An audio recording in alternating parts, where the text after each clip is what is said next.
You don't get a junk drawer in an RV. No. Just so people know. And that's the beauty of it, because we have exist. learned to simplify life and just have what you need.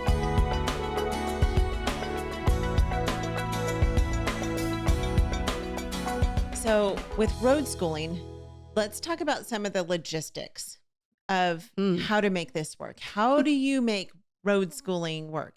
So you guys, like us, you not everyone has to do it this way, but you sold your house and you got an RV and you got a truck just like us. Yes. And you hit the road. Yes. And yes, we do have a curriculum, of course, but then we had to assign spaces for our kids. So remember, we used to have rooms for each kid and office space, and now you're narrowing down. So now the office became a plastic box where you keep all your things, basically what you need, like a few pens, some paper and rulers, and that's your office. You don't get a junk drawer in an RV. No. Just so people know. And that's the beauty of it, because we have learned to simplify life and just have what you need. So our children too. It has been for them an experience of being more tidy. They cannot have all these toys running around the house. They have to be cautious of the space usage. So we do have a space for the books and the DVDs if we need to. We do. And the table, the dining table, it's our main table for the day to study. And then we just put everything away again into all these little holes that RVs have, because RVs are full of spaces, compartments. Like even on the seats, under the seats, you can stuff things. So it's definitely a change in priorities, I would say, for our kids and for ourselves. You have to choose wisely how many books you want in the house. We still have a storage, so we have a library in our storage, and we just take a few books when we go on the road and then return them, because we cannot carry all of that. And they're readers. So, we take like 3 books or 4 books for the road. And you have to actually worry about weight. Like that's something that you have to consider. Well, I didn't know that before we started RV, but you have to be careful how heavy the things are that you take. And all your clothes don't fit too. So it's by season. So we have to check the weather before we travel to see what kind of clothing we take. And the kids, again, they've learned what they need, what they don't, that there's seasons that you might just wash a few clothes and that's, 3 t-shirts and 2 pants might do it instead of having 10 of each thing. And I think that's very, very powerful, because it's about the life experience. This is not written on the books. You see the RV and many people say, wow, what an exciting life. But the logistics, how you say, it's a different day by day thing that we have to consider. And for now, we are enjoying it. We love it. I think we are not going to be homeschooling this way for forever. But we're enjoying it definitely, and taking one day at a time, taking the advantage of being at different locations and just taking what we can in physical.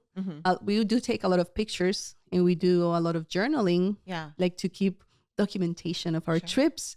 And hopefully, maybe in 40 years or so, if we have grandkids and great grandkids, they're going to read about these stories, because that's the power. That's kind of like a legacy too, that you are leaving for your family. We're breaking the mold. You're breaking the mold. Yes. That's what we do as homeschoolers. We break the mold. What do you think are some of the hardest things about road schooling? Well, we are a big family. And we don't have much refrigerator. Wait, just stop right there, Anna. You only have 3 kids. That's enough. You're not a big family. We're 5. A big family and they're growing. Is a typical homeschool family that has like 7 kids. Okay, well. That's a big family. Homeschooling families are a different animal, okay? We are a big family. I'm just messing with you. 3 kids and growing. You are a big family for being in an RV. So I'll tell you the difficulties. Feeding food into the fridge. And I have a dog. Keeping food in the refrigerator is hard. We have one inside the RV and then a little one outside, like a cooler.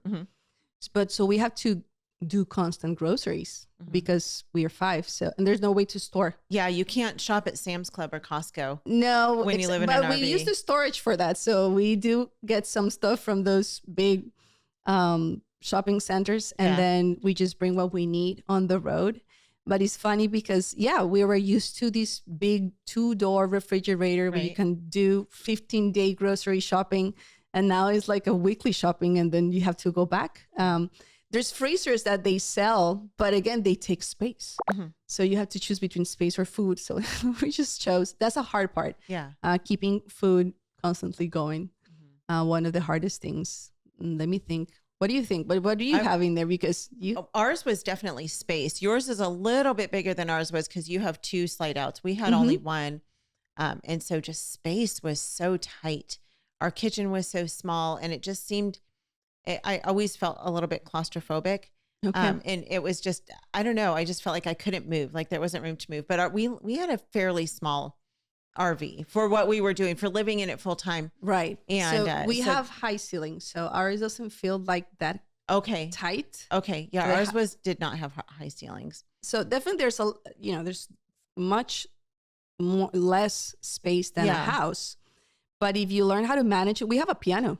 Did you know that? What? Yes, we have a piano in our RV. Yep. Does it hang from the ceiling? A full size. No, believe it or not, our kids have 4 bunk beds. So we removed one out. Oh, yes. Because we only have 3. Yeah. And that gave us closet space. Yeah. So we have drawers, and then on top of those drawers, you can put the piano. Oh, that's awesome. So that's fun. They keep their piano lessons on the road. Yeah. We have a guitar. We have a trumpet. Oh, we have a and a dog. I can't get over this. We have a full orchestra there. So you can manage. Definitely. You just need to be wise where to put. We don't have a lot of shoes. We cannot keep a lot of shoes. And we're 5. You don't need a lot of shoes. Yeah, but it's hard. Again, we're 5. So at least tennis shoes. We had a shoe box, and it was stinky because it was an ottoman that had a lid that opened up. And so that's where all of our shoes went. And so just as long as it stayed closed, it was fine. But when you opened it up, it was, our whole family, all of our shoes basically lived in that box. And so it did not smell We had to narrow it down to 2 pairs per kid. That's it, basically. Yeah. And some flip-flops if you need that for the bathroom or the pool. Yeah. So again, you give up some things for others. Yeah. So, and there's no comparison to the value. You know what one of my most annoying things is that when you live in an RV, at least this was the case with ours, and I know we talked a little bit about this with yours, is whenever somebody moves or rocks, the whole thing rocks.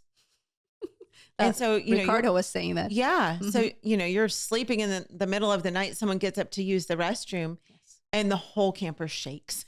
Yeah. Please stop walking. We feel the stomping on the floor.